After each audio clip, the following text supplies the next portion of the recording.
Assalamu alaikum сүйүктүү көрүүчүлөр, Фрунзе ТВ каналы чоң суроо долбоору кайрадан эфирде жана бүгүн кыргыз жыттанган, кыргызга жакын болгон тема боюнча сурамжылоо жүргүзөлүп атабыз. Тактап айта турган болсок, бүгүн шаардагы жигиттерден өзгөчө суроо атабыз. Тактап айтсак эки суроо. Биринчиси кой сойгонду билесиңби, экинчиси ат токканды билесиңби? Анан албетте ошого кошумча суроолор болот. Жилик дегенди билесиңби? Кайсы жилик болот? Канчага бөлүнөт деген сыяктуу. Эми кайтса да бул аябай кыргыздарга жакын тема, анан кийин жок десе албетте жамандабайбыз, комменттерди абайлайбыз. Себеп дегенде көпчүлүк учурда бул нерсени шаарда көп жашаган үчүн кезиктирбейт экенбиз. Анча мынча жерлерде көңүл бурбайбыз, айтор көпчүлүк жигиттерден жок деген жооптор болобу деген ойдо болуп атабыз. Мен өзүм айта турган болсом, мен кой сойгонду билбейм, ошон үчүн бул тема мен үчүн да кызык болуп атат жана албетте канчалык процент эркектер ошону билет же билбейт экенин аныктап бермекчибиз. Андыктан чоң суроо, даяр болсоңуздар биз кеттик. Бизнес тобокелдиги бар түйшүктүү эмгек. Ошондой эле салык үчүн тынымсыз текшерүүлөр болот. Бизге эмне үчүн мынчалык көп салык керектигин түшүнбөйм. Салыктардын көптүгүнөн ишкерлер катышат, же убагында төлөшпөйт. Бирок Республика партиясы бизге өзгөрүүлөр керектигин билет. 5 салыктын ордуна бирди гана калтырабыз. Мен өзгөрүүнү тандайм. Мен республиканы тандайм. 5 салыктын ордуна 1 салык. Республика партиясы. Неге? Я скот не держал никогда, не знаю.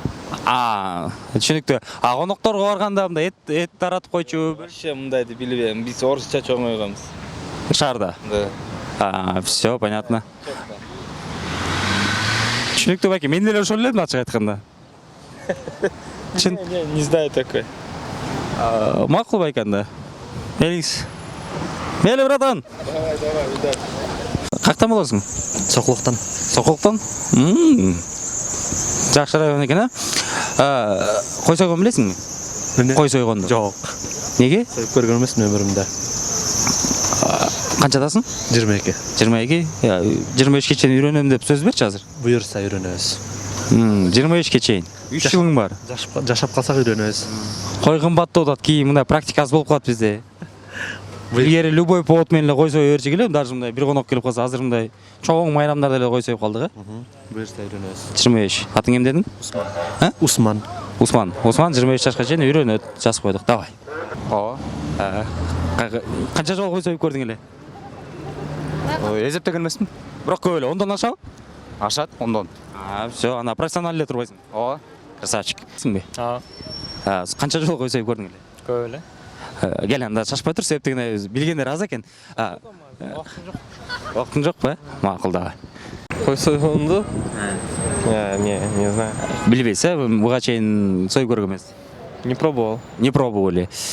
Так, ат токкандычы? Билем. Токкан билесиз и без проблем ат мингенди билесиз. Конечно. Алла качып кетпейт чыгып эң башкысы. Все, макул. Жигиттер пока кол күрөштүрө эле, мындай кошумча суроолор болот. Кой союп көрдүңөр эле?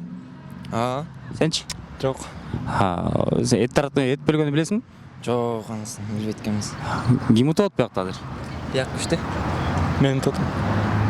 Кол катуу, Кол катуу. Кол күрөшмөй атам машыккансыңбы же кандай? Жок.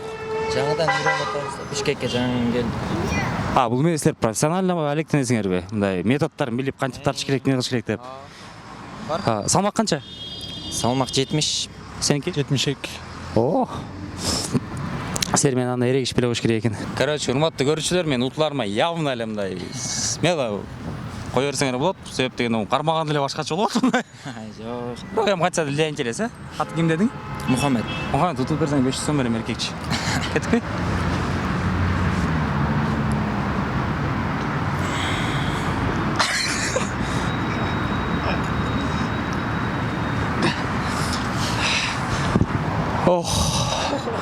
Ой, там деген эффекттер кошуп каласың бека, мындай кубоктор түшүп бирдем болуп дегендей.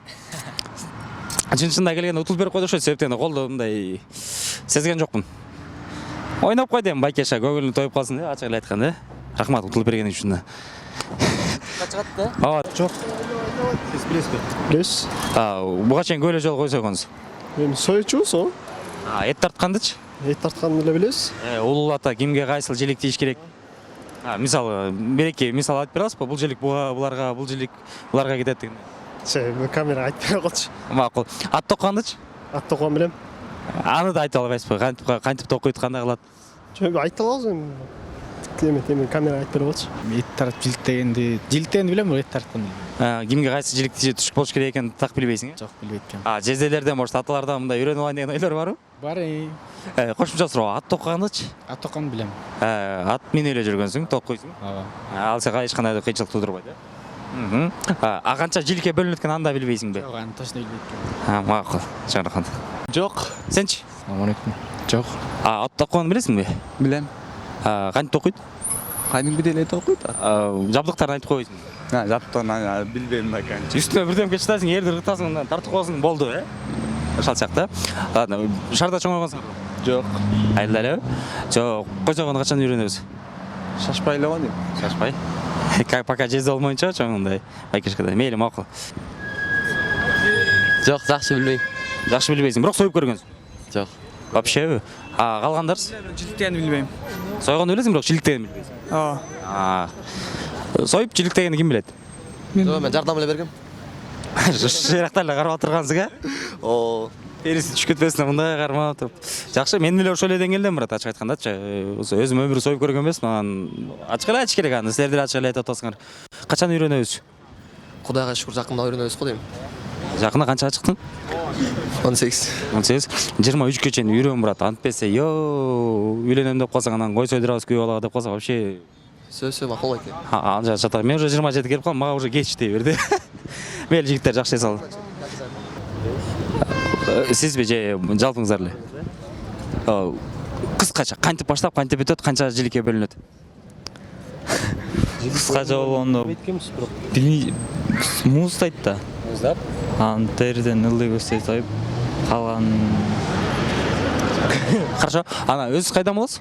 токтогул. Токтогулда эң сыйлуу жилик деп кайсы аталат? Эми жамбаш тартат, кичилергечи?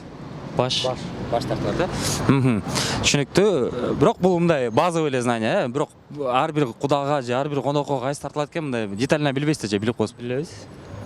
Мисалга алганда кимди? Башка жилик.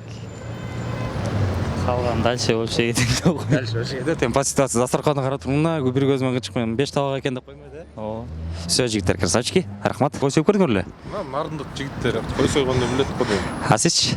Биз билбейт экенбиз. Шаарда өскөнсүз, Жок, шаарда эмес эми да. Поселок городского типа. Ат токкандычы? Ат токканды билебиз. Кой өзүң союп көрбөсөңүз, может, эт бөлүштүргөндү билесиз. Кимге кайсы эттер кетет, кайсы жиликке чыгат? Эми ар кайсы область ар кандай да. Сиз өзүңүз? Чүйдөн болом. Чүйдө эң сыйлуу жилик деп? Баш го дейм. Баш. Все. Нарындык жигитине качат. Келебейсизби, братан? Нарындыктар таппай жүрөбүз, жалаң эле жалап атып менен чүй болуп атат.